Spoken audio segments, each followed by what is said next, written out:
बाजवा साहब नंबर 1 रहेंगे हमेशा, मैं समझना गए वक्तां तो लैके नंबर 1 कि अज तोड़ी पाकिस्तानी कौम नू जी पाकिस्तानी रियासत नू और पाक फौज नू जी किसी फर्दे वाहिद इन्ना नुकसान नहीं अपड़ाया होए जिन्ना कल्ले बाजवा साहब No, no. ये तुर्रा इम्तियाज हुंदा ना जिस दी किस्मत अल्लाह ने लिख दिता हो जी जी ते बाजवा साहब ये सारा कुछ लिखा के ले आया है ते मेरी बड़ी ख्वाहिश सी कि मैं इन्हां दे दौर च ये सारियां गल्लां करदा, लेकिन साडा जेड़ा डेकोरम है ना जी जी जी वो सानू अलाउ नहीं करदा। बिल्कुल जी सानू पैमरा दा मुंह ही मारदा, जी सर सानू कानून दा मुंह मारदा। साडे रिवायत हैगी है कि ਆਪਾਂ ਵਰਦੀ ਵਿੱਚ ਜਿਹੜਾ ਹੋਵੇ ਉਹਦੇ ਬਾਰੇ ਗੱਲ ਨਹੀਂ ਕਰਦੇ ਕਿ ਨਹੀਂ, ਇਹ ਡਿਮੋਰਲਾਈਜ਼ ਕਰਨ ਵਾਲੀ ਗੱਲ ਹੈ। ਇਹਨਾਂ ਦਾ ਆਪਣਾ ਇੱਕ ਖੁਦ ਇਤਸਾਬੀ ਦਾ ਇੱਕ ਅਮਲ ਹੈ, ਅਸੀਂ ਉਹਦੇ ਤੇ ਟਰਸਟ ਕਰਨੇ ਔਰ ਹੁੰਦਾ ਹੈ। ਬੜੇ ਬੜੇ ਵੱਡੇ ਚੋਰਾਂ ਡਕੈਤਾਂ ਨੂੰ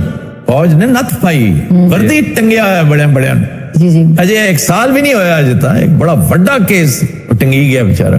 ਕਹਿਣ ਦਾ ਮਕਸਦ ਇਹ ਹੈ ਕਿ ਅਸੀਂ ਉਸ ਵੇਲੇ ਤੋੜੀ ਟੱਚ ਨਹੀਂ ਕਰ ਸਕਦੇ ਕਿਸੇ ਨੂੰ, ਔਰ ਇੱਕ ਚੰਗੀ ਗੱਲ ਹੈ हाँ जी क्योंकि तुसी एक बंदे के खिलाफ गल करते हो, खास तौर ते वो वर्दी च भी होवे और होवे भी सरबराह फौज दा, वो लगदा तुसी पूरी फौज नू ब्लैक पेंट कर रहे हो। हाँ जी ते इस दिहाड़े लई इस दिन दा इंतजार हा सारियां नू। जे मुशर्रफ वाली लोकी हत्थां नू चक वड़दे आए ना जी कि अल्लाह सानू ये मौका देवे तुसी गल नू अगां पड़ावीए, उवें ही बाजवे दी रिटायरमेंट नू लोकी उड़ीकदे आए। अजे तो पार्टी में ना शुरू हुई है, अजे तो गल जेड़ी है ना खरे कित्थों दी कित्थे अप्पड़ सी। एक कुछ लोग ने जेड़े रस्सा तुड़ा के जाल तुड़ा के निकल जाते होंगे, उन्हें च एक मुशर्रफ आ, उन्हें भी फौज का नुकसान, लेकिन मुशर्रफ बाजवे के मुकाबले च फरिश्ता लगता पे।